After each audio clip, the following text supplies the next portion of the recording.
They're always telling us to pay attention to the science and not follow random people on YouTube or something. But sometimes the science doesn't even follow itself.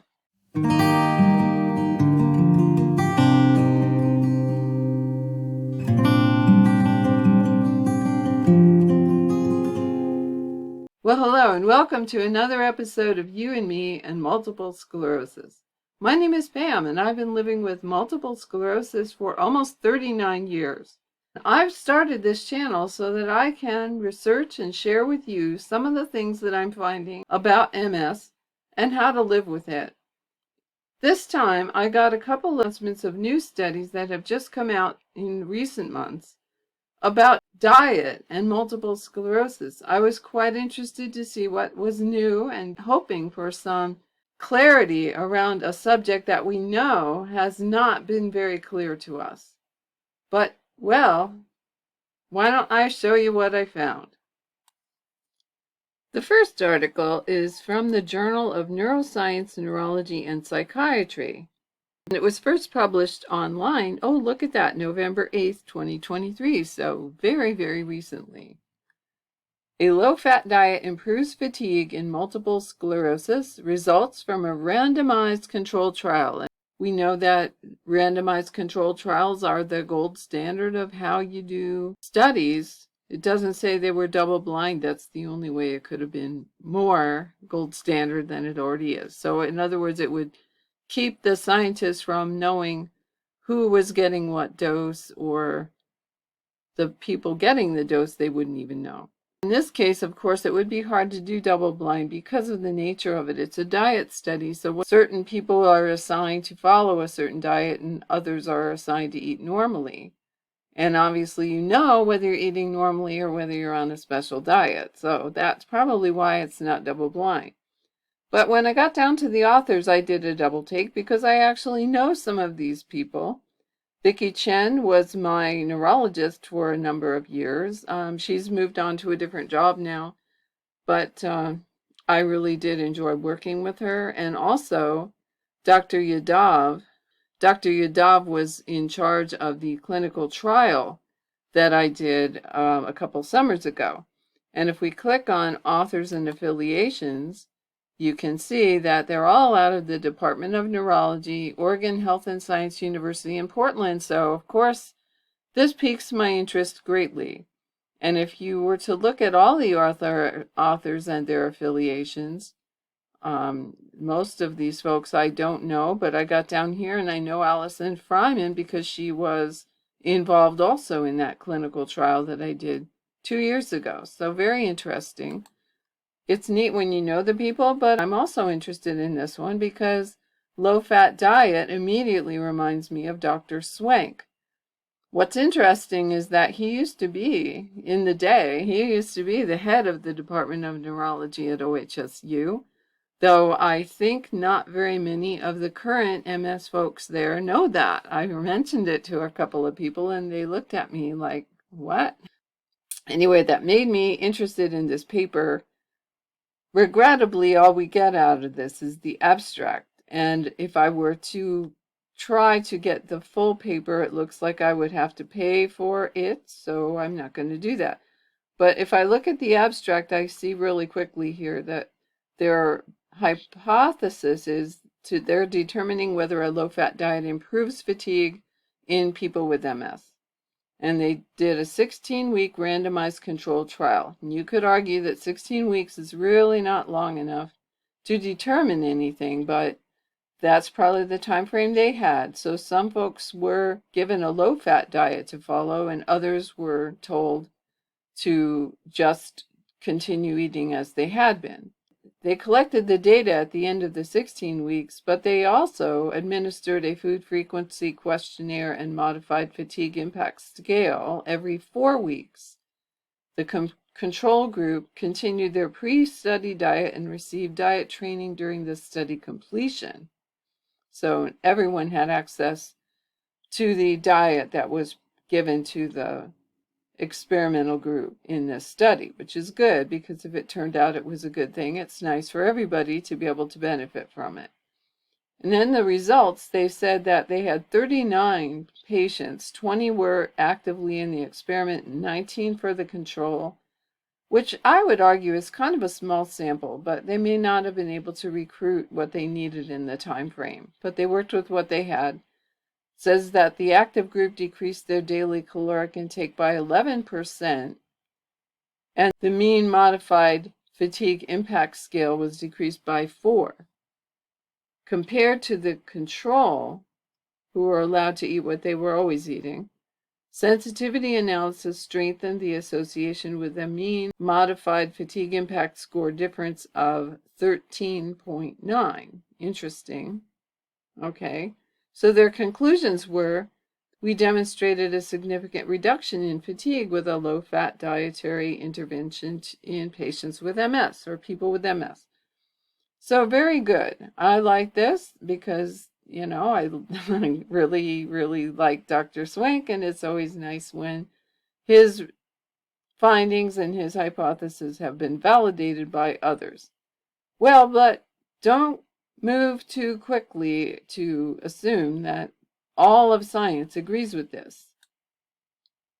As I saw in a paper that was published in April of this year, the Oklahoma Medical Research Foundation in Oklahoma, so one is in Oregon, the other's in Oklahoma. That's always nice when things are distributed, right, geographically. We can have a little more confidence in the results.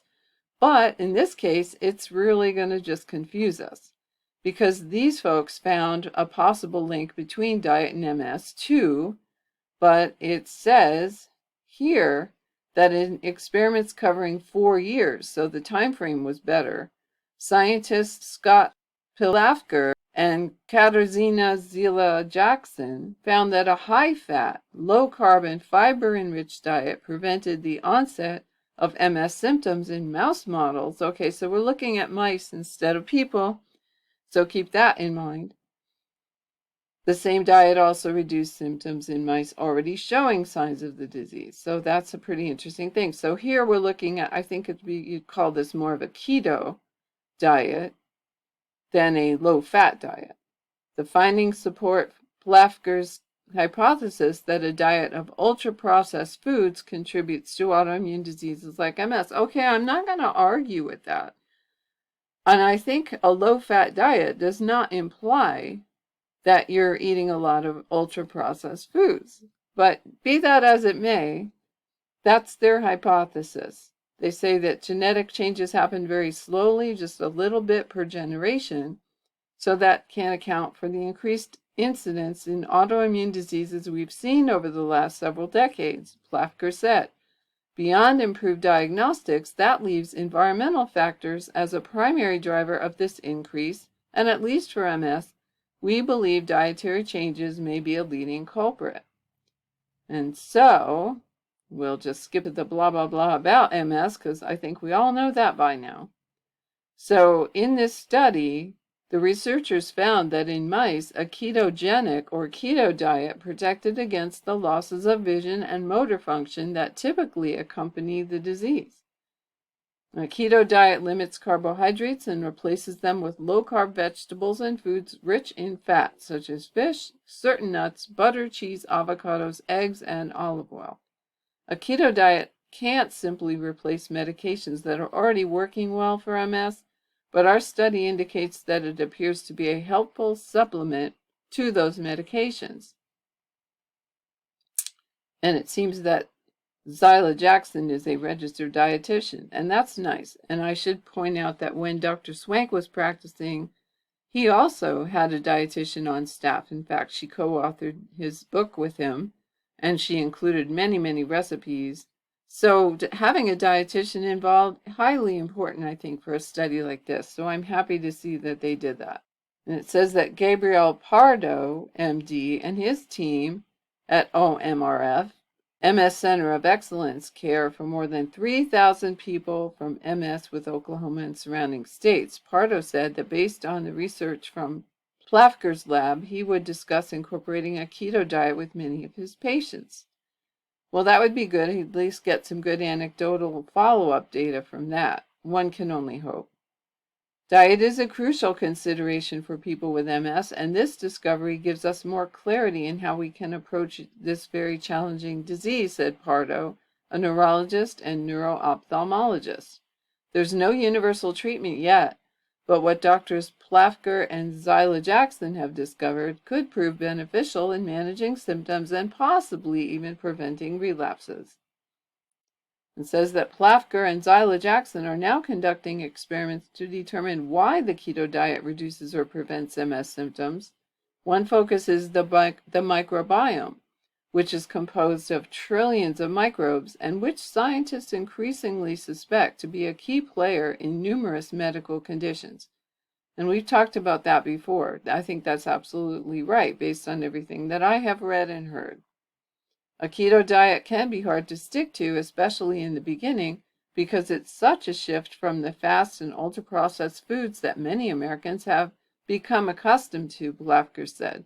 Understanding what makes it so impactful in MS may open the door to developing supplements or therapies that mimic its effects for patients. And then it talks about the research was published in the journal Frontiers in Neurology, and it was supported by a couple of grants from the National Eye Institute, part of the National Institutes of Health, with additional funding from the Presbyterian Health Foundation and Research to Prevent Blindness. Well, it looks to me like this was a good study. It doesn't say what the sample size was, but it went on for 4 years, which I think is important. Now, you're never going to touch what Dr. Swank managed to do in the days before the randomized control trials, because he followed his patients for decades, and you just don't get that kind of thing going anymore. Research or clinical trials are never designed for that long of an interval, because the people funding the studies kind of want to know, is my drug going to be patentable and am I going to make a lot of money or not? And diet is always problematic because there's no money in it, really. But anyway, this is an interesting study. And as you could tell, though, it's saying almost the polar opposite of what the other study was saying. So, gosh, what do we do? What's correct?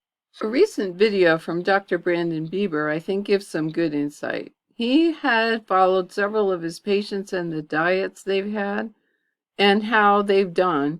And I think even though it's all anecdotal, there's some good information here and some good observations that he's made about diet and MS in general. And so I won't play the whole video, but I'll link it below. Very, very few people, in my experience, keep a highly specific diet long term. They may make significant changes in their diet, but they're not necessarily following a highly specific diet like a whole foods, plant-based diet, a paleo diet, overcoming multiple sclerosis, whatever it might be. But to speak in generalities, I've had a lot of patients try a lot of different diets, and most people who make a major change, like they start a whole foods plant-based diet or a paleo type diet, do report some type of improvement in fatigue, in cognitive function, in general vitality. I would say the majority of people report some kind of obvious benefit.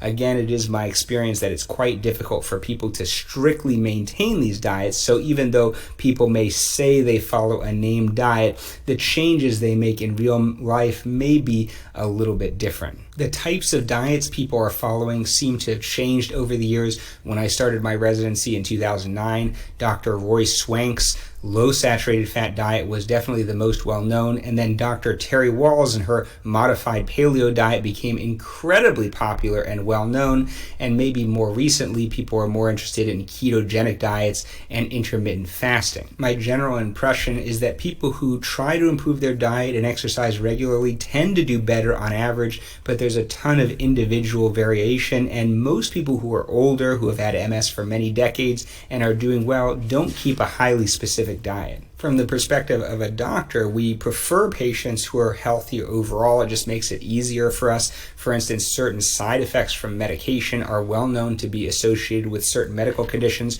One example would be macular edema with type 2 diabetes for the pill Gilenya for MS, and for immunosuppressants like B-cell depleters, people who have more medical conditions are more likely to get serious infections, and with the trend to use stronger medications earlier in the disease and potentially especially for long periods of time, this is a serious concern. That being said, I can't say I've seen a clear winner. Like, it's not obvious to me that people keeping a certain diet are doing much better on average.